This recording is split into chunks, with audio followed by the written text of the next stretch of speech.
बिस्मिल्लाहिर्रहमानिर्रहीम। मैं Riyaz Ahmad Rajput channel Welfare for Humanity के साथ हाज़िर हूँ। गुज़िश्ता दिनों जो है वो मीडिया के ऊपर भी इस पे तबसरे हुए हैं और मैंने कहा हम भी इस पे अपने लबकुशाई कर लें कि ये जो है वफाकी शरई कोर्ट की तरफ से जो है वो जमात इस्लामी वालों ने सूद के ख़िलाफ़ फ़ैसला जो है वो दिलवाया है। लेकिन देखा जाए तो क्या ये सूद के ख़िलाफ़ जो काम है ये बहुत बड़ा अहसन कदम है। ये सूदी निज़ाम जिसकी वजह से हमारी मईशत तबाह हो रही है और ये बहुत अच्छा एक अहसन इक़दाम है कि इसके ख़िलाफ़ अगर शरई कोर्ट करे तो तमाम अदालतें बाकायदा एक असम्बली के अंदर बिल पास हो और हमारा पूरे का पूरा निज़ाम जो है वो सूदी निज़ाम से पाक हो, फिर तो बेहतर है। लेकिन अमूमन आम क्या हो रहा है, मैंने एक दफ़ा इसी तरह बड़ी पुरानी बात है कि एक थाने के अंदर लिखा हुआ था, लाहौर में मैं गया एक थाने में, तो वहाँ लिखा हुआ था एसएसपी की तरफ से कि अगर कोई आदमी सूदी कारोबार करता या सूदी कारोबार में मुआवरत करता हो तो उसके ख़िलाफ़ इस नंबर पे मुझे जो है वो आप कॉल करें और उसके ख़िलाफ़ सख्त कार्रवाई होगी। कानून के अंदर है, लेकिन हकीकत ये है कि ये एक हमारे यहाँ जो है हमारी मुआशत ही सारी की सारी सूदी है। हमारा निज़ाम यहूद व नसारा के हाथ में है, उनके ग़ुलामों के हाथ में है। और ये कैसे हो सकता है कि एक बिल तो पास हो जाता है, आर्जी तौर पर बिल पास हो गया है, लेकिन ये पहले भी हमारे कानून के अंदर है, ये सारी चीज़ें हैं। सूदी निज़ाम के ख़िलाफ़ हमारी मुआशत जो है इस्लामी जो है वो कवानीन के तहत इस्लामी मुआशत के तहत होगी। लेकिन यहाँ सारी की सारी सूदी निज़ाम और सारा का सारा जो है यहूद व नसारा का निज़ाम के तहत हमारा निज़ाम चल रहा है। ये एक महज बिल पास करवाने का कोई फ़ायदा नहीं है। हकीकत ये है कि ये सूदी निज़ाम हमारे मुआशरे को खोखला कर रहा है, जुल्म और जबर उससे पैदा हो रहा है। मैं आपको एक मिसाल देता हूँ। मैं लाहौर में एक जा रहा हूँ, रास्ते में तो वहाँ शोर शराबा था। एक प्रॉपर्टी के दफ्तर के सामने एक डेरा सा बना हुआ है, वहाँ पे एक शोर शराबा था। मैं भी वहाँ बैठ गया कि ये क्या मामला है। तो वहाँ एक आदमी कहता है कि जी मैंने इसे 4 लाख सूद पे लिया था और 4 लाख भी मैंने दे दिया है, सूद भी दे दिया है और मेरे ऊपर अभी जो है वो 4 लाख भी मेरे ऊपर है, मैंने कर्ज भी ऊपर है और मैं अभी ये सारा उसका देना, मुझे बताओ मैं क्या करूं। वो बेचारा वो आदमी, वो जो मजलूम आदमी जिसने सूद पे लिया था, वो अपना रोना रो रहा था।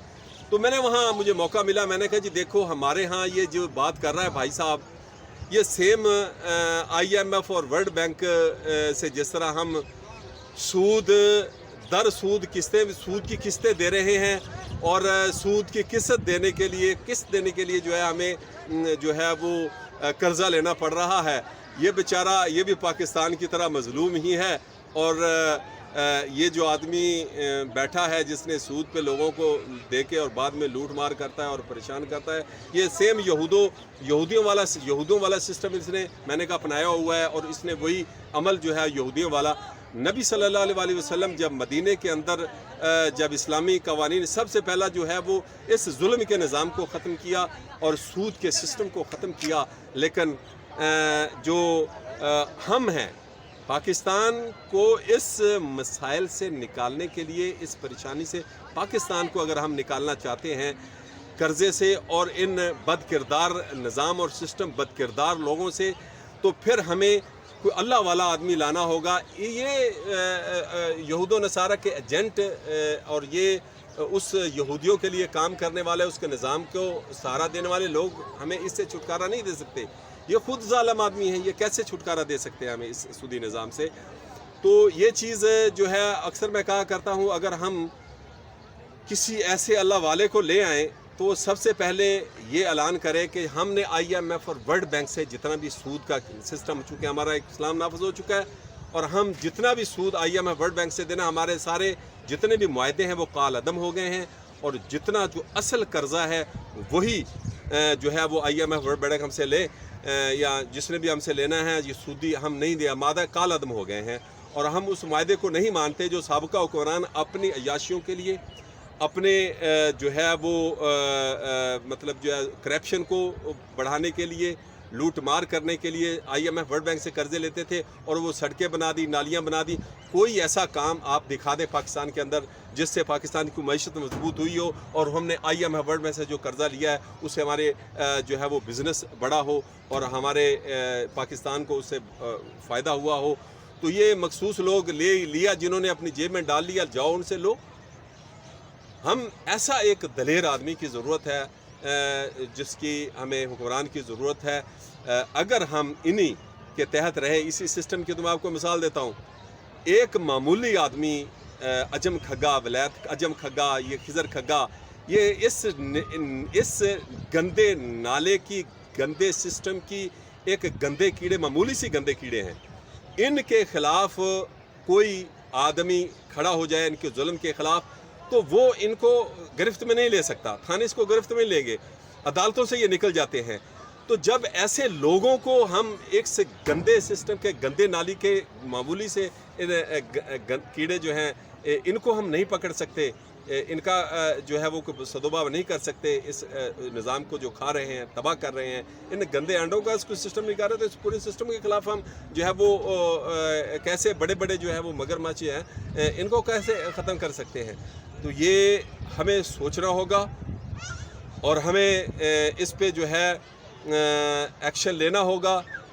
یہ قرآن و حدیث کے حوالے سے قرآن نے جب واضح کہہ دیا ہے کہ جو اس قانون کو یا اس نظام کو، اس سودی نظام سے جو چلا رہے ہوتے ہیں وہ اللہ اور اس کے رسول سے کھلی جنگ ہے ان کی. تو یہ جب اللہ اور اس کے رسول سے کھلی جنگ کرنے والے اور یہود و نصارہ کو خوش کرنے والے، میں نے ایک دفعہ جب یہ ممتاز قادری کو شہید کیا گیا تھا، اس وقت امریکہ کا وزیر خارجہ آیا تھا، تو عورتوں کا ایک بل تھا وہ پاس کرنے کے لیے انہوں نے جو ہے وہ اسمبلی میں کیا تھا، کوشش کر رہے تھے. تو میں نے کہا جی جو حکمران، جو وزیر اعظم جو اس پہ معاونت کر رہے ہیں، جنہوں نے امریکہ کے کہنے کے اوپر وزیر خارجہ آیا ہے اور اس کے بعد ممتاز قادری کو شہید کیا گیا ہے، اور وزیر خارجہ جانے کے بعد وہ عورتوں کا قانون جو غیر شرعی ہے وہ پاس کر رہے ہیں اسمبلیوں کے اندر، اس کا بحث چھڑ گئی ہے. تو جنہوں نے امریکہ کے کہنے کے اوپر اسلام اور نبی صلی اللہ علیہ وسلم کے حدیث و قرآن حدیث کے خلاف کر رہے ہیں، وہ دار اسلام سے خارج ہو گئے ہیں. وہ دوبارہ کلمہ پڑھے. اگر یہ اسی حالت مرتے ہیں تو یہ کفر کی حالت مرتے ہیں. یہ مطلب جو ہے وہ اسلام کے خلاف جو انہوں نے ایکشن لیا ہے، اور جو انہوں نے قانون کے جو ہے وہ انہوں نے امریکہ کے کہنے کے اوپر ایسا قانون بنا رہے ہیں. تو یہ چیزیں جو صورتحال ہے، یہ اگر ہم اس چیز سے نہیں دور ہوں گے. دیکھیں یوکرائن، جہاں بھی ظلم ہوتا تھا مسلمانوں کے اوپر، سب سے پہلے فوج جو ہے وہ یوکرائن کی جاتی تھی.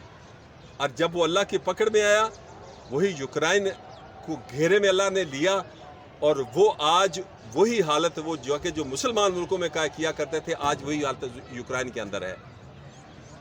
تو اللہ کے عذاب سے ڈرو اور ایسے حکمرانوں، بد کرداروں کے خلاف کھڑے ہو جاؤ اور اللہ والوں کا ساتھ دو، اور اہل ایمان، اہل تقوی، اہل علم اور مذہبی جماعتوں کا ساتھ دو تو بچ جاؤ گے. ورنہ انہی یہود و نصارہ کے ایجنٹوں کا ساتھ دیتے ہیں تو اللہ کے عذاب ہمیں پہلے تو مہنگائی کی شکل میں، اور پھر سودی نظام کی سسٹم کی شکل میں، اور پھر ظالمانہ اور بے انصاف نظام اور سسٹم کی وجہ سے جو عذاب تو مل رہا ہے، اس سے اور بڑا بھی عذاب ہمیں ملے گا اگر ہم ان کا کوئی بندوبست نہیں کرتے.